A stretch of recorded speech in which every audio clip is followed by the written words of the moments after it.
दोस्तों इस वीडियो के अंदर हम यहाँ पे देखने वाले हैं कि अगर आपने पैन कार्ड ऑनलाइन डाउनलोड करना है तो आप उसको कैसे कर सकते हैं। कई बार ऐसा होता है कि हमारे पास जो कार्ड होता है, जो पैन कार्ड हमें एनएसडीएल की तरफ से जो भी मिला होता है कार्ड, वो हमसे गुम हो जाता है। ठीक है, तो अगर हमें किसी को आईडी प्रूफ अपना देना हो या फिर अगर हमें अपना वो जो पैन कार्ड है उसकी डिटेल अगर हमारे पास है, अगर उसको हमें ऑनलाइन अगर डाउनलोड करके रखना है, बाद में हम उसको चाहे तो कार्ड बनवा सकते हैं या फिर हम ऑनलाइन भी कार्ड फिर से मंगवा सकते हैं। तो अगर मान लीजिए ऑनलाइन आपने डाउनलोड करना है पैन कार्ड को, तो आप उस चीज़ को कैसे कर सकते हैं।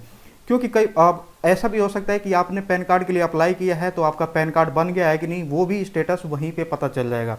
अगर बन गया होगा तो डाउनलोड के लिए आ जाएगा और नहीं बना होगा तो वहाँ पे मैसेज लिख के आपको आएगा।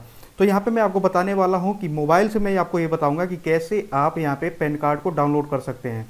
ये सेम चीज़ को आप लैपटॉप कंप्यूटर पे भी फॉलो कर सकते हैं, जिससे आप आसानी से डाउनलोड कर सकते हैं।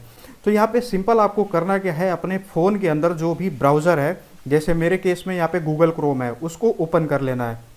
मैं यहाँ पे ओपन कर लेता हूँ। ठीक है, तो देखिए अभी आपके सामने ये ब्राउज़र आ जाएगा। अब आपको यहाँ पे लिखना है पैन कार्ड डाउनलोड। जैसे आप देख सकते हैं पैन कार्ड डाउनलोड, इसके ऊपर आपने क्लिक कर देना है। जैसे आप क्लिक करेंगे तो यहाँ पे कई सारी वेबसाइटें आपके सामने आएंगी। तो इसको मैं अभी स्टे साइन आउट ही रहने देता हूँ। ठीक है, यहाँ पे पैन कार्ड की जो पहली साइट आपको दिख रही है, gate e PAN card, NSDL की तरफ से, यानी कि ये ऑफिशियल वेबसाइट है, इसी के थ्रू ही आप आसानी से डाउनलोड कर सकते हैं। तो इस लिंक को जरूर ध्यान रखिएगा। साथ ही साथ मैं ये लिंक नीचे डिस्क्रिप्शन में भी डाल दूंगा ताकि आप आसानी से उस पर क्लिक करके भी यहाँ पे जो भी है डाउनलोड कर सकते हैं।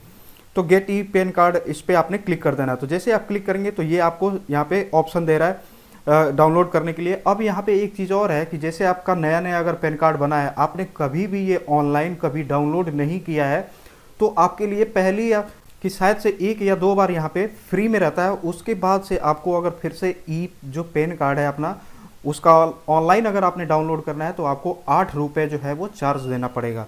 ठीक है, तो अभी मैं यहाँ पे ऑलरेडी 2-3 बार डाउनलोड कर चुका हूँ, तो मुझे यहाँ पे 8 रुपये पे करने पड़ेंगे नया डाउनलोड करने के लिए। तो देखिए मैं आपको बताता हूँ ये कैसे हम डाउनलोड कर सकते हैं। सबसे पहले आपके पास जो पैन कार्ड नंबर होगा उसको आपको यहाँ पे डालना है। तो जैसे मैं अपना पैन कार्ड नंबर डाल देता हूँ। आप ये पैन कार्ड नंबर कहीं पे भी नोट किए होंगे या फिर उसकी जेरोक्स करा के रखे होंगे, या फिर अगर आपने कभी टैक्स भरा होगा तो उसमें भी आपका पैन कार्ड दिखाई देता है, या फिर बैंक में भी अगर ये सारे ऑप्शन आपके पास नहीं है तो आप बैंक से भी जाके पूछ सकते हैं, वो आपको बता देंगे कि पैन कार्ड नंबर आपका क्या है। अगर आपने जो भी अकाउंट नंबर कभी खुलवाया होगा किसी भी बैंक में तो वहाँ से भी आप पूछ सकते हैं। ठीक है, तो ये आप यहाँ पे अपना पैन कार्ड जो नंबर है वो आप डाल दीजिए। तो मैं यहाँ पे अपना डाल देता हूँ। तो मैंने यहाँ पे पैन कार्ड नंबर डाल दिया। अब इसके बाद से अपना आधार नंबर डालना है। तो ये सारी इन्फॉर्मेशन इनको चाहिए होती है ताकि ये इससे वेरीफाई कर सकें कि जो ये डाउनलोड करने जा रहा बंदा वो क्या अपना ही डाउनलोड कर रहा है या किसी और का डाउनलोड करने की कोशिश कर रहा है। तो इसलिए ये सारा कुछ यहाँ पे डालना बहुत ज़रूरी है। अब इसके बाद से ये आधार नंबर आपको डाउनलोड यहाँ पे डालने के लिए बोल रहा है। तो मैं यहाँ पे आधार नंबर डाल देता हूँ। तो यहाँ पे मैंने अपना आधार नंबर डाल दिया। अब इसके बाद से अपना डेट ऑफ बर्थ आपने चूज़ करना है कि आपका जन्म की जो तारीख है वो आपने जो मंथ है और जो साल है वो आपने डालना है। तो मंथ यहाँ पे आपने सेलेक्ट करना है और उसके बाद से आगे बॉक्स में आपको अपना जो साल है, जिस साल में आप पैदा हुए थे, वो आपको यहाँ पे डालना है। अब इसके बाद से ऑप्शन ये है चेक करने का, तो आपको इसको क्लिक करके ही इसको चेक कर लेना है। अब नीचे आप यहाँ पे आप स्क्रॉल करते हुए आएंगे तो देखिए एक ऑप्शन आ रहा है यहाँ पे आई एम नॉट रोबोट, मतलब ये वेरीफाई करना चाहता है कि कोई आदमी ही इसको डाउनलोड करने की कोशिश कर रहा है, ऐसा तो नहीं कि कोई मशीन डाउनलोड करने की कोशिश कर रही है, बॉट्स। ठीक है, तो आपको इसको चेक कर देना है। तो जैसे ये चेक करेंगे तो आपको ये कुछ इस तरीके से पूछेगा कि आप वेरीफाई करो अगर आप आदमी हो। तो यहाँ पे पूछ रहा है कि बाइसिकल यानी कि साइकिल कहाँ कहाँ पे है, आप चूज़ करके बताइए। तो यहाँ पे साइकिल है, इधर भी साइकिल है, यहाँ पे भी साइकिल दिख रहा है। ये मैंने इसको करके यहाँ पे भी है, यहाँ पे भी है, और उसके बाद से अब कहीं पे भी नहीं है तो इसको वेरीफाई कर देते हैं। तो कई बार ऐसा होता है कि आपसे एक क्वेश्चन पूछा जाएगा तो आप उसके अकॉर्डिंग ही इमेज पे देख के आप क्लिक कर सकते हैं। ठीक है, अब उसके बाद से आप सबमिट पे यहाँ पे क्लिक करिए। तो देखिए यहाँ पे जो भी आपने डिटेल भरा होगा या इसकी इन्फॉर्मेशन जो भी आपने डाली होगी तो ये सारा कुछ आपको देखने को मिलेगा, जिसमें आपका मोबाइल नंबर दिख रहा है, ईमेल आईडी, पिन कोड दिख रहा है, जिप कोड अभी तो इसमें डाला नहीं है। तो अब आपको यहाँ पे OTP मंगाना पड़ेगा। तो आप OTP किस पे मंगा लेंगे, आप अगर आपके पास मोबाइल नंबर है, हाँ वही मोबाइल नंबर आपने देना है या फिर वही ईमेल आईडी आपने देना है जो आपने पैन कार्ड में रजिस्टर कराया था, ताकि उसी पे OTP आएगा। तो आप यहाँ पे कर सकते हैं।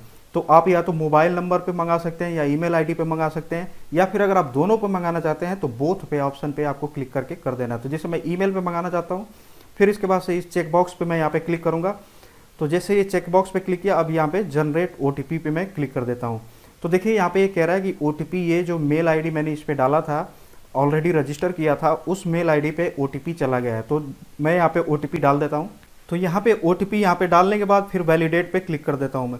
तो जैसे आप वैलिडेट पे यहाँ पे क्लिक करेंगे तो अब देखिए, जब आप पहली बार यहाँ पे डाउनलोड करने आए होंगे तो अभी आपको यहाँ पे डाउनलोड का ऑप्शन सीधा सीधा दिख जाएगा। सीधा आप डाउनलोड पे क्लिक करेंगे, डाउनलोड हो जाएगा। लेकिन मैंने फ्री वाला जो काम है, यानी कि 2-3 बार मैंने फ्री जो भी ऑप्शन मिलता है वो मैंने यूज़ कर रखा है, यानी कि फ्री में डाउनलोड कर रखा है। लेकिन अब ये देखिए, यही लिख के आ रहा है कि फ्री की जो लिमिट थी वो आपने एग्जॉस्ट कर दी, यानी कि यूज़ कर लिया है। अब आपको डाउनलोड करना है पैन कार्ड, तो आपको कुछ यहाँ पे जो पे है, यानी कि 8 रुपये जो मैंने आपको बताया था, या 9 रुपये, वो आपको पे करना पड़ेगा। तो अगर आपके केस में भी ऐसा आ रहा है तो आप यहाँ पे continue with paid e pen download facility पे क्लिक कर सकते हैं। तो जैसे आप इस पे क्लिक करेंगे तो ये आपको पेमेंट के लिए पूछेगा कि आप किससे पेमेंट करना चाहते हैं। तो देखिए, जैसे मैं पेटीएम, गूगल पे या फिर नेट बैंकिंग अगर इनसे मैं करना चाहता हूँ तो पहला ऑप्शन मैंने सेलेक्ट किया। अब देखिए, ये चार्जेज आपको बता रहा है कितना रुपया लगेगा। आपका लगेगा 8.26 रुपये, यानी कि इतने रुपए लगेंगे। फिर उसके बाद से आप यहाँ पे एग्री पे क्लिक करिए और प्रोसीड टू पेमेंट पे क्लिक कर दीजिए। तो देखिए, ये सारी चीज़ें आपके सामने यहाँ पे आ गई। अब यहाँ से पे कन्फर्म पे आप यहाँ पे क्लिक करके फिर जो भी बैंक की डिटेल आपसे मांगेगा, आप उसके अकॉर्डिंग यहाँ पे फिल करके आप आसानी से डाउनलोड कर सकते हैं। अभी तो मैं आपको ये पूरा प्रोसेस बता दिया। इसके बाद सिर्फ आपने अपने बैंक का अकाउंट यहाँ पे डिटेल डालना है और उसके बाद से डाउनलोड कर लेना है। तो उम्मीद करता हूँ आपको ये समझ में आ गया कि पैन कार्ड आप ऑनलाइन कैसे डाउनलोड कर सकते हैं। अगर आपको इसमें कोई भी समस्या आई तो नीचे आप कमेंट सेक्शन के अंदर कमेंट करके बताइएगा कि आपको क्या दिक्कत आई, मैं आपको उसका सलूशन ज़रूर बताऊँगा। और साथ ही चैनल को सब्सक्राइब करिएगा ताकि इस तरीके की जितनी भी वीडियो है आपके सामने आसानी से इसी भाषा में इसी तरीके से देखने को मिलेगी। तो उम्मीद करता हूँ। तो चलिए इस वीडियो को यहाँ पे ख़त्म करते हैं और मिलते हैं आगे एक वीडियो में कुछ इसी तरीके की ट्रिक के साथ। तब तक के लिए धन्यवाद।